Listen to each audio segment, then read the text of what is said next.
Hilang Mas. Hilang. Jadi jawabannya Ini. Pertanyaannya Pirtinyi ini.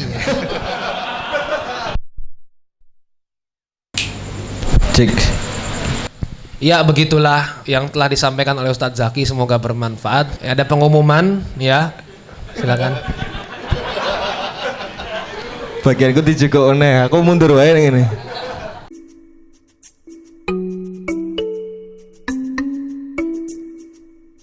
Baik, assalamualaikum warahmatullahi wabarakatuh. Wah, ini ketahuan kalau belum ada sesajen nasi macan ini ya. Jadi masih agak-agak lemes gitu ya. Baik, insyaallah semoga tadi yang menjawab salamnya dengan ikhlas kita doakan semoga bisa masuk surga gitu ya. Dan termasuk juga yang jawab salamnya nggak ikhlas kita doakan juga semoga bisa segera masuk surga ya. Amin ya. Syukur ya. Kurang cermat mereka. Iya. Memang kurang suka macan. Baik, alhamdulillahirabbil alamin. Wassalatu wassalamu ala asrofil anbiya'i wal mursalin wa ala alihi washabihi ajmain. Amma ba'du. Puji syukur mari kita panjatkan kepada Allah Subhanahu wa taala yang telah memberikan rahmat dan hidayah kepada kita sekalian sehingga kita semua dapat berkumpul pada kesempatan yang berbahagia di sore malam hari ini yang insya Allah dipenuhi rahmat dan berkah dari Allah Subhanahu wa taala. Amin ya. Salam salam semoga selalu tercurahkan kepada junjungan Nabi kita Nabi Muhammad sallallahu alaihi wasallam beserta para keluarga, sahabat dan umatnya, insya Allah termasuk kita semua hingga akhir zaman nanti. Amin ya rabbal alamin. Baik teman-teman yang dirahmati Allah, bahwa kemudian ketika kita hadir ke dalam majelis ilmu selalu ada kabar gembira yang kemudian disampaikan oleh Rasulullah dalam hadis riwayat Abu Daud nomor 1741, bahwa kemudian Rasulullah SAW menyampaikan kalau kemudian ada orang-orang yang kemudian hadir ke majelis ilmu niatnya adalah tulus menuntut ilmu, maka Allah akan kasih kita 3 keutamaan. Kalau teman-teman dengar kata keutamaan itu kurang semangat gitu ya, kita ganti dengan 3 door prize. Wah, ini lebih semangat ya, door prize gitu ya. Apalagi yang OT ini kalau dengar kata door prize diskon itu berubah jadi monster gitu ya. Wah, punya gue gitu ya. Yang merah-merah persen-persen gitu ya. Jadi langsung matanya itu merah menyala gitu ya. Nah, apa saja 3 jackpot yang kemudian diberikan Allah ini? Yang pertama, Allah kemudian akan menunjukkan jalan kita menuju ke surga.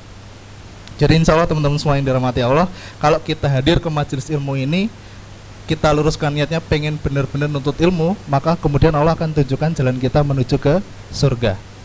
Maka insya Allah kalau kemudian kita analogikan, kita ini sekarang lagi bareng-bareng dalam sebuah kereta, tujuannya jelas cuma satu tujuan, yaitu namanya surga. Maka kalau kemudian teman-teman insya Allah kemudian meninggal di dalam jalan dakwah, jalan menuntut ilmu ini, maka kemudian kita ini sudah otomatis akan masuk ke surga. Pengen gak masuk surga? Pengen ya? Ya udah kita berdoa semoga kita mati malam ini ya. Insya Allah, amin. Langsung keder gitu. Nah, lalu yang kedua teman-teman yang dirahmati Allah, yang kedua adalah bahwa kemudian ketika dalam majelis ilmu, Allah kemudian akan turunkan para malaikatnya untuk kemudian hadir dan berdoa untuk memohonkan ampun buat kita semuanya.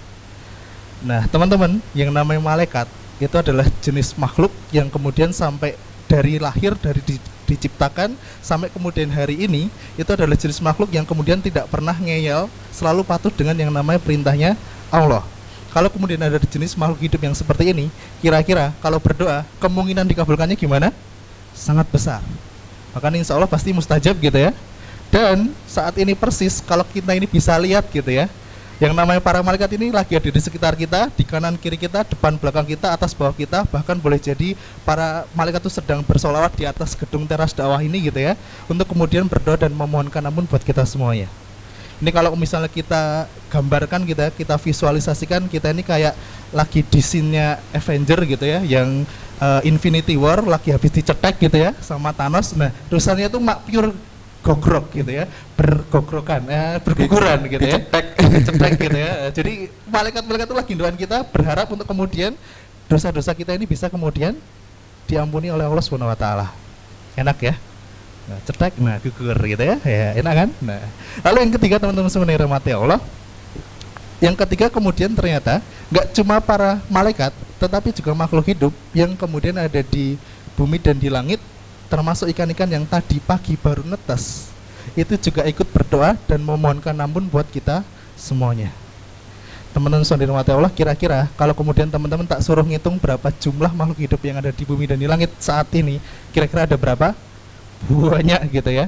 Bahkan kita kalau sempitkan gitu ya, kalau kemudian kita ngitung berapa jumlah ikan yang tadi pagi netes di pantai Parangtritis. Nah, kira-kira bisa ngitung nggak?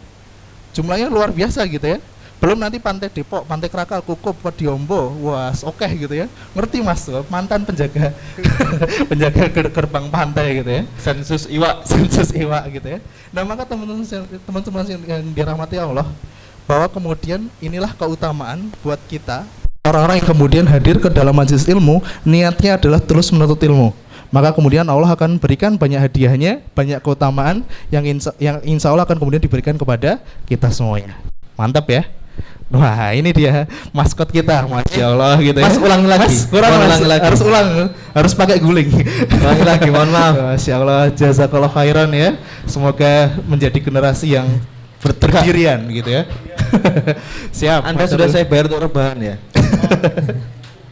Nah, maka teman-teman dari Rahmati Allah, hari ini kita kemudian akan membahas tema yang jujur saya itu masih bingung sama teras dakwah gitu ya, ngasih poster, tiba-tiba ada poster muka saya di baliho gitu ya, terus ada di poster iki ngopo gitu ya.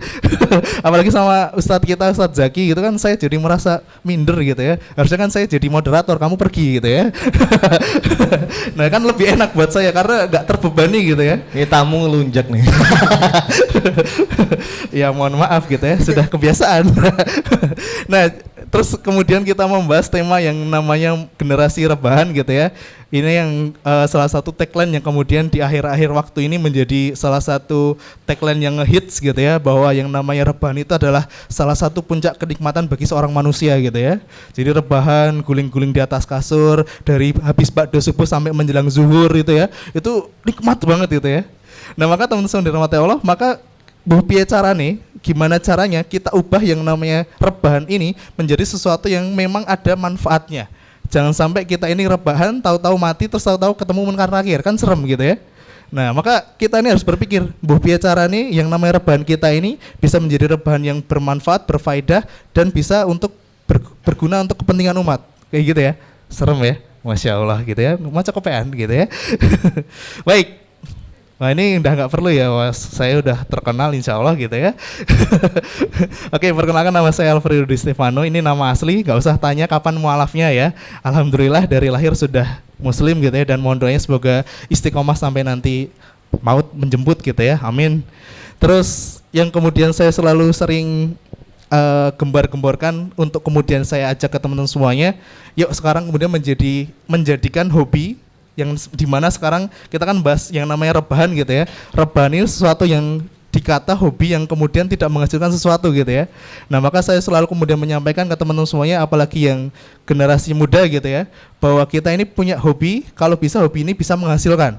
Nah saya selalu menulis gitu yang paling bawah, yuk kita ini jadi orang yang kemudian travel writer gitu ya. Jadi yang hobinya berpiknik, hobinya traveling, yuk kita kemudian ubah hobi traveling ini menjadi sesuatu yang bermanfaat, terutama bagian pendapatan.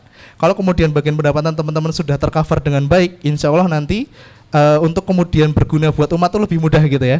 Jadi nggak perlu was-was lagi memikirkan besok harus gimana nih soal ekonomi gitu ya. Nah seperti itu. Nah salah satu yang kemudian selalu saya pengen bagikan ke teman-teman semuanya, yang Muslim Traveler. Nah ini promo juga ya. Di situ akan kita bahas juga soal yang namanya kenapa sih kita ini bisa jadi seorang traveler, tapi juga bisa sekaligus buat dakwah. Nah di YouTube-nya Teras Dakwah cek Muslim Traveler. Insya Allah sudah dibahas 2 jam ya, Masya Allah gitu ya. Oke. Nah ini medsos saya, silakan nanti dikepo. Habis dikepo jangan lupa di follow. Habis di follow jangan lupa di unfollow, block, report, spam ya. Karena nggak penting gitu ya. Terus ini motto saya, do what you love and love what you do. Artinya apa? Artinya adalah dilarang merokok ya. Oke. Nah teman-teman sebenarnya yang dirahmati Allah, ini yang kemudian akan kita bahas gitu ya. Kenapa sih yang namanya anak muda ini menjadi sesuatu bagian rebahan ini sesuatu yang perlu kita atur, kita kemudian manage biar yang namanya rebahan kita itu nggak cuma sesuatu yang tidak menghasilkan, tapi menjadi sesuatu yang memang kemudian membuat teman-teman ini menjadi produktif. Dan kalau kemudian sudah produktif, kita ini akan bisa berpikir, bisa bergerak untuk kemudian bermanfaat buat orang lain. Karena apa? Anak muda ini punya sesuatu yang sangat menarik. Anak muda itu kalau punya waktu luang, itu harus digunakan buat sesuatu yang bermanfaat, minimal itu sesuatu yang kemudian dia sibuk dengan kewajiban-kewajiban yang harus ditunaikan. Karena apa? Kalau anak muda ini nggak disibukkan dengan sesuatu yang baik atau sesuatu yang minimal melaksanakan kewajiban-kewajibannya, maka anak muda akan cenderung melakukan sesuatu hal-hal yang tidak penting, apalagi nauzubillah sampai nanti hingga maksiat. Saya ulangi ya, anak muda kalau kemudian nggak disibukkan dengan hal-hal yang kemudian penting atau hal-hal yang kemudian memang menyangkut kewajiban-kewajibannya, maka dia akan disibukkan dengan hal-hal yang nggak penting. Nauzubillah cenderung malah nanti akan jadi hal yang bermaksiat. Contoh, ini teman-teman saya dulu ya, teman-teman dulu sebelum hijrah gitu ya, yang namanya anak muda, putra, rumahnya kosong, akses internet cepat. Apa yang dilakukan? Nonton gambar-gambar lucu gitu ya. Ya kan, nah yang ketawa ini udah kelihatan gitu ya. Mantan gitu ya. Nah karena ya itu tadi yang namanya laki-laki itu kan memang selalu mencari hal-hal yang menarik dan menantang gitu ya. Nah maka kalau kemudian dia di rumah sendiri, kemudian akses internet cepat, wah udah pasti yang dilihat adalah sesuatu yang seru gitu ya menurut dia gitu kan. Nah maka dari itu yang namanya anak muda, jangan sampai kita ini kemudian kehilangan waktu-waktu produktif kita. Jadi kalau punya waktu longgar, waktu luang, silakan teman-teman bikin agenda di mana itu bisa menyibukkan teman-teman semuanya. Misalnya teman-teman gabung relawan di teras dakwah gitu ya, gabung kemudian organisasi di kampus, di sekolah, di tempat bekerja. Insya Allah itu akan membuat waktu-waktu kita menjadi lebih produktif. Kalau teman-teman bingung mau ngapain ya, saya nggak ada agenda hari ini, silakan cek Instagramnya Teras Dakwah, info kajian Jogja, kajian channel, itu banyak banget hal-hal yang kemudian bisa kita lakukan selama kita ini punya waktu luang. Jangan sampai kita ini waktu luang terus bingung mau ngapain. Itu kan sering ya teman-teman kita itu bikin story, bikin update di WA, di Facebook gitu ya. Duh bingung nih mau ngapain hari ini. Nah itu kan itu menunjukkan bahwa kita ini belum terprogram hidupnya, mau ngapain tuh nggak jelas gitu ya. Nah kalau sudah kemudian kita ini punya gejala-gejala melakukan hal-hal yang tidak penting, maka hati-hati. Kalau hal-hal nggak pentingnya sudah habis, nanti akan melakukan hal yang maksiat, bahaya gitu ya. Nah jadi yang namanya anak muda, yuk kita sibukkan diri kita dengan hal-hal yang minimal teman-teman melakukan hal-hal yang kemudian wajib buat dirinya. Misalnya yang kuliah ngerjain tugas gitu ya, yang kemudian sekolah ngerjain PR, yang kemudian bekerja ngerjain laporan bulanan atau laporan mingguan dan sebagainya. Insya Allah kan itu kan akan membuat beban kita bekerja, kuliah, sekolah itu kan menjadi lebih ringan gitu ya. Karena apa? Karena kemudian kita ini lebih terprogram kayak gitu. Dan yang namanya generasi rebahan gitu ya, sebenarnya boleh nggak sih mas gitu ya, kan yang namanya rebahan itu enak gitu ya. Terus apa sih untung dan ruginya rebahan gitu, dan apa yang kemudian bisa dilakukan, apa yang kemudian teman-teman bisa ubah hanya dengan rebahan, itu kan menjadi sesuatu yang sulit untuk dilakukan gitu ya. Bahwa yang namanya rebahan ini membuat diri kita akan menjadi mager gitu ya, malas gerak. Jadi mau ngapain, aduh ntar rebahan dulu gitu ya, terus guling-guling di kasur, tahu-tahu 4 jam gitu ya. Itu kan sering terjadi ya, teman-teman hari Sabtu Ahad nggak ada kuliah, nggak ada kerja, terus bangun sholat subuh, selesai pulang dari masjid, kayaknya nggak ngapa-ngapain, cuma tiduran, megang Instagram, scroll explore gitu ya, scroll timeline dan sebagainya, tahu-tahu tuh nanti jam 11 gitu ya, itu kan ngeselin gitu ya. Bahkan kita udah melewatkan namanya makan pagi, melewatkan sarapan, melewatkan mandi gitu ya, melewatkan mencuci piring, kartun Indosiar gitu ya, itu kan rugi gitu ya.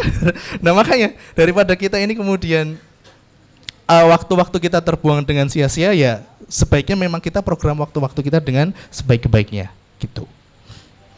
Nah saya kemudian sering memberi ilustrasi ini gitu ya, bahwa yang namanya air saja, air kalau kemudian itu bergerak, maka dia bisa bermanfaat buat orang lain, maka dia bisa bermanfaat buat makhluk yang lain. Air kalau kemudian bergerak bisa digunakan buat irigasi, buat kemudian kebutuhan air minum, buat kemudian bahkan untuk olahraga dan sebagainya. Itu air. Nah, air itu kadang-kala juga akan menjadi air yang ngeselin gitu ya. Nah, inilah air dalam kubangan. Saya mau tanya, apa fungsinya air dalam kubangan? Buat keceh mas, buat yang hobi mencari penyakit cacingan gitu ya, itu adalah sebuah surga gitu ya, keceh-keceh gitu ya, pulang-pulang perutnya jadi busung lapar gitu ya, ada cacing, ada Godzilla, naga gitu ya, ada kecebong gitu ya. Nah maka yang namanya air yang diem, air yang kemudian cuma terjebak dalam kubangan, ini saja menjadi sesuatu yang tidak bermanfaat. Bahkan kadang-kala ini menjadi sesuatu yang sangat-sangat menyebalkan gitu ya. Kalau kemudian teman-teman lewat jalan di pinggirnya terus ada mobil kenceng lewat, mak ceprot gitu ya. Itu kan menjadi merugikan buat orang lain. Sama juga manusia, teman-teman yang dirahmati Allah, kalau kemudian manusia itu menjadi pribadi yang diem-diem saja, ada pekerjaan di rumah, ada pekerjaan di kantor, tetapi dia malah memilih untuk diem-diem saja, rebahan, nggak ngapa-ngapain, maka itu menjadi satu pribadi yang sia-sia, bahkan sesekali bisa menjadi pribadi yang merugikan. Jangan sampai jadi seperti itu, gitu ya. Nah, dan ini yang kemudian sering saya sampaikan gitu ya, bahwa kita ini jadi manusia itu punya tugas yang sangat-sangat simpel sebenarnya. Tugas yang kemudian dari kita lahir sampai besok kita meninggal itu sudah ditetapkan sama Allah di surat Az-Zariyat ayat 56. Teman-teman tolong ingat-ingat angka 5156. Berapa? 5156. Itu bukan nomor togel nanti malam ya. Itu adalah nomor surat 51 surat Az-Zariyat, dan kemudian ayatnya adalah 56. Bunyinya wa ma khalaqtul jinna wal insa illa liya'budun. Artinya apa? Dilarang merokok, bukan ya. Artinya adalah maka kemudian Allah itu tidak menciptakan jin dan manusia melainkan supaya mereka beribadah atau menyembahku. Nah, maka teman-teman yang dirahmati Allah, kita kemudian bisa gali, kira-kira rebahan ini bisa menjadi upaya kita untuk menyembah Allah enggak? Rebahan yang kita lakukan itu kira-kira bisa menjadi sarana ibadah kita kepada Allah enggak? Kalau kemudian kita sudah evaluasi diri kita dan ternyata hasilnya enggak, maka please tinggalkan rebahan. Insya Allah yang namanya tinggalkan rebahan itu semudah kita meninggalkan mantan. Wah, walaupun saya tahu ya yang namanya tempat tidur itu adalah tempat yang paling besar gravitasinya di dunia ini gitu ya. Itu kan kalau kita pagi-pagi mau sholat subuh tuh kayak ketarik wah gitu ya, kayak ada vacuum cleaner segede kamar gitu ya. Itu susah bergerak buat kita gitu ya. Tapi insya Allah kalau kemudian kita ini sudah meniatkan semua yang kita lakukan untuk karena Allah, insya Allah yang namanya tempat tidur itu akan jadi gravitasi yang yang kecil lah, yang kemudian bagi kita punya alasan yang lebih besar, yaitu Allah Subhanahu Wa Taala, gitu ya. Oke. Nah, langsung karena waktunya terbatas ya, langsung kita kemudian lantas apa yang bisa kita lakukan agar rebahan kita bisa lebih bermakna? Wah. Yang pertama, cari tahu pengetahuan tentang apapun. Ini soal kemudian kita bisa menambah pengetahuan kita, baik secara pengetahuan agama ataupun secara pengetahuan kita sehari-hari. Atau minimal teman-teman kemudian bisa update info sesuatu tentang apa yang terjadi di dunia ini. Hari ini kita kemudian menghadapi virus corona, tahu ya corona ya. Nah, hari ini kemudian pemenang Liga Dangdut siapa, Mas? Nah, ada yang nonton ya? Saya nggak nonton, tapi saya punya teman saya yang selalu update tentang Liga Dangdut gitu ya. Nah, apa? Ada liganya di Indosiar ya. Pokoknya itu nggak penting lah ya. Oke. Nah, maka karena kemudian waktunya berdekatan sama tema yang kemudian sering dibahas anak muda zaman sekarang ya, minggu depan gitu ya, kita menghadapi minggu yang cukup mengerikan gitu ya. Maka teman-teman kita semua perlu belajar gitu ya, bahwa yang namanya perayaan 14 Februari gitu ya, ini menjadi sesuatu yang perlu kita garis bawahi, perlu kita kemudian edukasi teman-teman kita agar jangan sampai mengikuti bahkan ikut merayakan sesuatu yang bahkan sejarahnya itu cukup mengerikan. Nah, bahwa yang namanya Valentine gitu ya harus disensor ya, daripada tidak yang nyensor biar saya nyensor Valentine gitu ya. Itu sebenarnya itu dimulai dari kemudian perayaan yang disebut sebagai Pagan Lupercalia. Pagan Lupercalia ini adalah perayaan untuk kemudian penyembahan kepada dewa kesuburan pada zaman Romawi. Dewanya namanya dewa Lupercus. Nah, ini dewa simbol dewa kesuburan. Nah, dulu kemudian dilakukan event gitu ya, mingguan dari tanggal 13 sampai 18 Februari, puncaknya pas 14 Februari untuk melakukan aktivitas yang berkaitan dengan kesuburan. Kesuburan tahu ya, bukan kemudian menyiram tanaman ya. Tapi berkaitan dengan hal-hal yang begituan gitu ya. Nah, ini nanti juga merupakan persembahan kepada dewa yang disebut sebagai dewa Juno alias dewa Hera. Ini juga simbol tentang yang namanya seks dan juga yang namanya kesuburan dan sebagainya. Nah, kejadian ini kemudian berlangsung selama beratus tahun gitu ya. Bahkan akhirnya kemudian diresmikan oleh gereja, kemudian oleh Paus Gelasius pada tahun 496 Masehi sebagai hari untuk kemudian ini menjadi sarana dakwahnya mereka dulu, kayak gitu. Jadi dulu tuh embel-embelnya adalah ini adalah hari kasih sayang. Hari kasih sayang nanti puncaknya ya gitu ya. Jadi ya gitu ya, serem ya. Pokoknya itu ya. Pokoknya bukan menyiram tanaman gitu ya.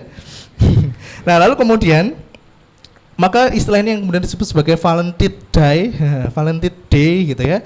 Dan kemudian dikaranglah cerita tentang yang namanya Saint Valentinus. Jadi Saint Valentinus kalau teman-teman cari di Google, itu kemudian sampai hari ini juga menjadi tema atau kisah yang kebenarannya sendiri juga masih diperdebatkan. Ini Saint Valentinus itu siapa dan sebagainya. Kalau kemudian pernah disebutkan cerita bahwa ini seorang yang kemudian menentang Kaisar Romawi dan sebagainya, kemudian sangat-sangat mempopulerkan kasih sayang dan sebagainya, itu kemudian sampai hari ini di Google itu juga sumber berita yang masih tidak jelas, jadi masih simpang siur. Maka kemudian pada tahun 1969 Masehi, kemudian gereja melarang yang namanya Valentine Day ini, tetapi itu kemudian sudah menjadi sebuah keterlambatan yang luar biasa, karena ini sudah mendarah daging dan menjadi kebiasaan di masyarakat, bahkan tersebar hampir ke seluruh dunia. Efeknya apa teman-teman semuanya? Ternyata cukup serem gitu ya, bahwa terjadi lonjakan hubungan di luar pernikahan di Eropa, di Amerika, dan hampir di seluruh dunia. Bahkan kemudian di 14 Februari di Inggris dan juga di US itu kemudian sangat populer dengan istilah National Condom Weeks dan juga National Impotence Day. Ini menjadi hari di mana semacam seks itu dilegalkan, yang penting pakai pengaman. Nah, ini juga salah satu promo yang kemudian sering disampaikan juga ketika di daerah kota besar seperti Jakarta gitu ya, bahwa yang dikampanyekan tuh bukan soal nggak boleh seksnya, tetapi yang penting seks itu boleh tetapi pakai pengaman. Itu kan propaganda yang serem banget gitu ya. Maka kemudian kita akan berpikir, wah ya udah deh, yang penting aman gitu ya. Padahal yang jadi masalah itu bukan soal aman atau enggaknya, yang jadi masalah adalah seksnya itu yang kemudian ilegal gitu ya, yang dilakukan kemudian tanpa melalui ikatan pernikahan. Itu kan serem gitu ya. Nah, akibatnya juga serem gitu ya teman-teman semuanya. Pada data tahun 2006, mohon maaf ini agak kurang update ya, sekarang udah 2020 gitu ya. Nah, bahwa kemudian disurvei di beberapa pelajar gitu ya, beberapa pelajar ini ratusan gitu ya, bahwa kemudian yang namanya pelajar di Indonesia hari ini itu kemudian sudah banyak yang melakukan hubungan di luar pernikahan. Itu persentasenya sampai segede itu. Saya harap pribadi gitu ya, persentase ini hari ini turun gitu ya, karena udah dinikahkan. Wah gitu ya. Nah, maka ini kemudian menjadi perhatian kita, jangan sampai teman-teman kita, adik-adik kita di luar sana menjadi orang-orang yang kemudian ikut meramaikan, bahkan ikut merayakan acara-acara yang demikian gitu ya. Nah, ini ya yang serem juga, bahkan ketika kemudian menjelang hari Valentine gitu ya, hari tahun baru dan sebagainya, penjualan balon besar ini kemudian meningkat sampai 40 hingga 80%, bahkan sold out. Kita kan juga bertanya-tanya kan, nggak mungkin gitu ya mereka beli kondi ini itu kemudian digunakan buat balon ulang tahun gitu, nggak mungkin gitu ya. Pasti kan digunakan buat ya gitu ya. Nah, maka ya ini yang menjadi perhatian kita juga bingung kenapa kemudian ini bisa sold out, dan nggak mungkin kalau kemudian digunakan bukan untuk seperti itu gitu kan nggak mungkin mereka beli itu terus itu menjadi bahan taruhan untuk main monopoli kan, nggak mungkin ya kan, pasti ya kayak gitu ya, serem pokoknya. Nah, bahkan segel tutup botol itu ngasih pesan kepada kita gitu ya, mawar dan coklat itu memang nggak bahaya, tetapi ekspresi berlebihanmu setelah menerima barang-barang tersebut itu yang sering cowok bilang kesempatan. Nah, ini pesannya kepada para ohte gitu ya, para adik-adik kita yang putri. Sebenarnya mawar dan coklat itu nggak berbahaya gitu ya, tapi ketika anak-anak kecil SMP, SMA, kuliah awal gitu ya, ketika menerima hal seperti itu kemudian wah lucu banget gitu ya, terus cowok-cowok itu akan yuk kemudian kita main gitu ya, main nyiram tanaman gitu ya. Pasti kan itu menjadi salah satu jalan setannya mereka gitu ya, untuk kemudian menggoda yang namanya para wanita dan sebagainya kayak gitu. Nah, bahkan wah ini nggak ada plastiknya ini. Nah, biasanya kalau kemudian kita lihat di tutup botol gitu ya, itu kan sering diterima tulisan gitu ya, jangan diterima apabila segel telah rusak atau terbuka. Ini kan sebenarnya menjadi perhatian yang sangat kuat sekali, bahwa untuk sekedar urusan minum saja kita ini jangan sampai menerima kalau kemudian segelnya rusak. Apalagi besok dalam urusan memilih jodoh teman-teman semuanya. Itu kan krusial banget gitu ya. Dan makanya event yang namanya Valentine ini kan menjadi salah satu yang harus kemudian kita jaga, diri kita jaga, teman-teman kita jaga, adik-adik kita. Jangan sampai kemudian sampai terbuka segelnya hanya gara-gara satu hari yang dianggap itu spesial. Kayak gitu. Sepertinya kita cukupkan dulu ya. Karena kemudian kita sudah memasuki azan Isya, kita break dulu. Gitu ya. Oke. Nah ini terakhir gitu ya. Udah nggak zaman Valentine tuh beraninya memberi coklat dan mawar. Berani nggak 2020 memberi buku nikah dan nafkah? Yes. Ngoco bro, ngoco Itu tutup gitu ya. botol mana ya? Tutup botol buatan saya. Baik, terima kasih. Insya Allah itu sebagai pembuka, sebagai generasi anti rebahan ya. Semoga ini menjadi penyemangat buat kita semuanya, menjadi pengingat buat kita, dan agar kemudian kita ini menjalani jalan yang lurus. Insya Allah jalan yang kemudian memang akan membawa kita menuju ke surganya Allah Subhanahu Wa Taala. Amin ya rabbal alamin. Terima kasih. Assalamualaikum warahmatullahi wabarakatuh. Waalaikumsalam warahmatullahi wabarakatuh.